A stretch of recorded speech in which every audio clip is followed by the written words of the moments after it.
Hey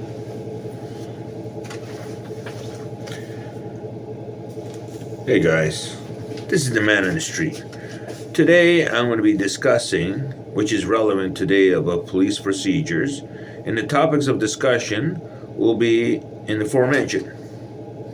Police conduct, including procedures, public relations, including those of are diverted to in the court proceedings in drug diversion, court of law, incarceration, mental health, and volunteerism. Now, each of these factors going in the city of Toronto has been doctrine 25 years with many criteria going forward too, especially people who are suffering. Also, I want to say, in considering that when they quote unquote use that term abruptly, there are more than 2 million people out of the greater Ontario in whole that take some form of SSRIs. Those are type of anti depressants, and some are more narcotic, non-narcotic, opiate-based medication that are conjoined with other people's procurement to their street drugs. So that's why when police initiatives have gone now separate to the identity to the mind, right? When we're talking about public procedures and how people can misconstrue the truth from facts from fiction. So over the years, after my own rehab, I had a catastrophic injury going back 35 years ago.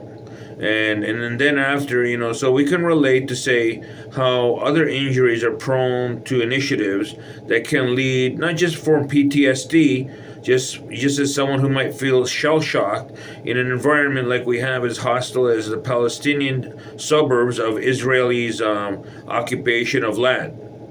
As you know, these lands are expanding and every day more people are in the resources. But here in Canada, we have to uphold the law and also any governance that are concluded thereafter to misconstrue and hold Canadians and Canadian nationalism going forward in each and every province.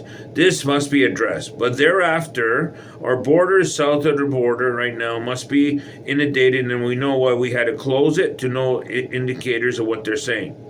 Right now, for the foremost, from community to community, we can also ask about the conditionings to our state's neighbors to the south, the Floridians, who are impacted by an impermanent amount of a Hurricane Helena, and it is a remnant of its aftermath. It is so concerning because now we're also talking about shooters, looters, and polluters. So when the police objectively know what they must do, you have to use every bind and every conditioning that you can look in your playbooks. Like, for example, the contingency that the resources you're asking about, millions of people out of power, is so frightening to know how this Hurricane Helena devastated the region, including the climate change impact on Earth and other regions thereafter. Is very concerning. Now, as far as Justin Trudeau and the Liberals and Jagmeet Singh and also Poilievre, we can't call it an election more so than we got to make appropriate needs. And now it's become more criteria of border services and how we must take a comprehensive action from the West Coast to East Coast to never undermine Canada's national security. And also at this time, when we open the floodgates to many people coming from other nations, we can't abide the nations that were obligated already for many, many decades that are also NATO bound and other countries in the Middle East and around the world. So now the contingents on those warring nations that are not NATO pact also have non-consideration to other people's plight of those warring nations, has caused too much civil unrest in that region, has led to war. Now, when we're talking about Ukraine, it goes all the way down to the Red Sea, to the Yemen, to all the way Iran, and then that's a very vital interest, because we know what matters most is that the conditions that led thereafter of those imports and exports of those containing ships that must go through different channels.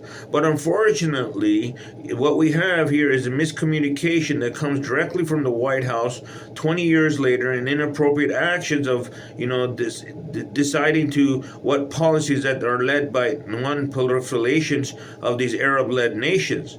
So when we're asking these questions, we don't have the answers, and most recently, now we're seeing how those countries in Europe who are landlocked and those who are connected by those ports. You understand? After which, 20 years of migrants and every inability to convey whatsoever, and the cost associated to that has run a high tail.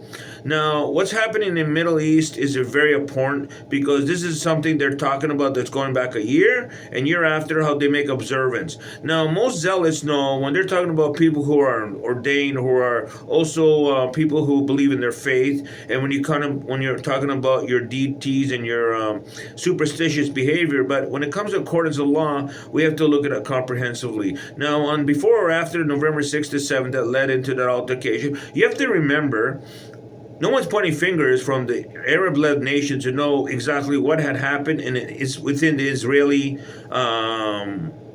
camp that they had in the outpost there to have those indicators of what happened thereafter.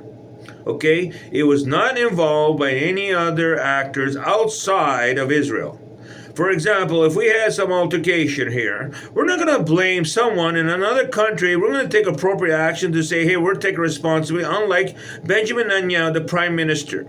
What he is doing, he's undermining the White House initiatives to endorse that other countries to put initiatives going forward to draw American military disadvantages to cause more dismay. So this way we know when we ask these questions and how Netanyahu uses himself as an effigy that angers all those other Arab-led nations who don't ask other countries like who are more conjoined military advantage to help to the disadvantage of Israel with relations to countries like Turkey, countries like Greece, countries in Egypt and South are all contentious spots which inflicts damage. Now, when you ask those countries what happened in Libya, what happened in Egypt, now in Israel, in Jordan, and all these occupied countries, there are very, very misleading to invoke those reasonings.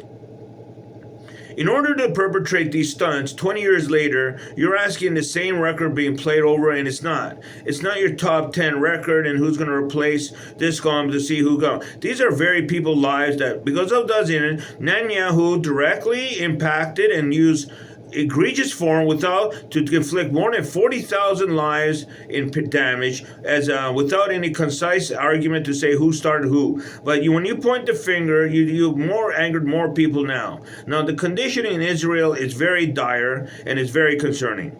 So in Canada, when we're talking about indications and we're talking about mental health services, that's not important to know that anyone who would survive that would be mentally unstrained and mentally unwell. And we and Canadians know that, when we're talking about England capitulating to America and who's blaming who was forced into somebody, this isn't about a blaming a game in it. We have to take appropriate actions to know about those people who are coming from those regions. Now, comprehensively, those people, we must address that before they go run and jump in any ship and discern who are these people and run in cloak and dagger before they would run from Israel to come back and use that rhetoric once over. That will not be accepted. Not in this country, Canada, and we will hold Americans and those policies to the test. Because when you're playing people's lives and they're coming, we have to approach it comprehensively.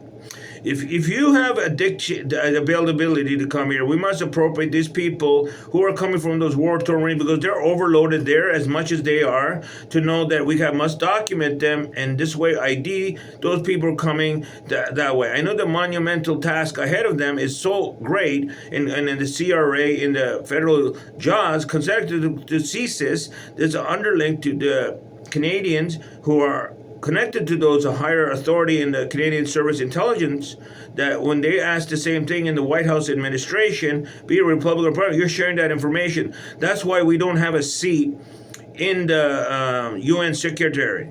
Okay, because there's this thing we are unitarily as a nationalist. I don't have to ask about myself and how the city of Toronto and how other compounded packs of arguments of unions and association with security, border services. It's much more elevated. So right now, as we know, the election is on the forefront, and Kamala Harris, unfortunately, the times are not as good as it once were.